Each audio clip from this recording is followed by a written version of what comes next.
महाविजय संवाद हा संपूर्ण महाराष्ट्राच्या जिल्ह्या विधानसभा मतदारसंघ आहेत त्या प्रत्येक विधानसभा मतदारसंघामध्ये आम्ही सुरू केलेले आहे आणि नक्कीच एक चांगला प्रतिसाद आम्हाला मिळतोय। मुंबईतील आज 3 दिवसांमध्ये मी एकूण 15 विधानसभा मतदारसंघामध्ये आढावा युवासेनेचा घेतलेला आहे। आज खऱ्या अर्थानं मागाठाणे विधानसभामध्ये आल्यानंतर अतिशय आनंद या गोष्टीचा होत आहे। एक चांगली टीम या ठिकाणी युवासेनेच्या माध्यमातून आमचे सन्माननीय आमदार प्रकाश सुर्वे आणि त्यांचे चिरंजीव राजप्रकाश सुर्वे यांच्या वतीनं केलेली आहे। मी त्यांना मनापासून शुभेच्छा देतो आणि असंच चांगलं काम या मागेठाण्याच्या विधानसभा मतदारसंघातील लोकांसाठी करावं। 8वी विधानसभा निवडणुकीच्या आधी मुंबई विद्यापीठ सिनेट निवडणुकीमध्ये ठाकरे गटाने 10 पैकी 10 जागा विजयी झालेला आहे। त्याचा परिणाम येत्या विधानसभा निवडणुकीमध्ये होणार आहे। बघा, सेनेटच्या निवडणुकींना ज्या पद्धतीनं त्यांनी त्याचा जो बोंबाबोंब केलेला आहे त्या बोंबाबोंबासाठी पण मी त्यांना शुभेच्छा देतो। त्यांनी 10 उमेदवार निवडून आणले त्यासाठी पण मी त्यांना शुभेच्छा देतो।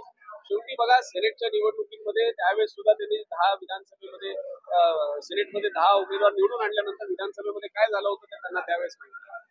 म्हणून येणाऱ्या विधानसभेमध्ये विधानसभेची निवडणूक ही वेगळी असते, सेनेटची निवडणूक ही वेगळी असते।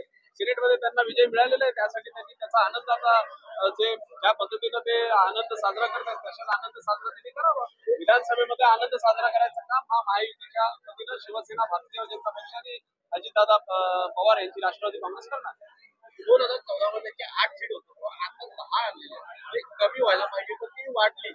यावर पूर्वी सुद्धा त्याच्या 10 सीटच होत्या, आताही त्याच्या 10 सीट झालेल्या आहेत आणि मी जसं सांगितलं की त्यांच्या माझ्या मनापासून शुभेच्छा आहेत। त्यांनी फक्त सेनेटसाठी मेहनत करावी कारण सेनेटच्या लोकांनी आता त्यांना समर्थन दिलेलं आहे। येणाऱ्या विधानसभेच्या निवडणुकीमध्ये जनताही आमच्या महायुतीला समर्थन करेल।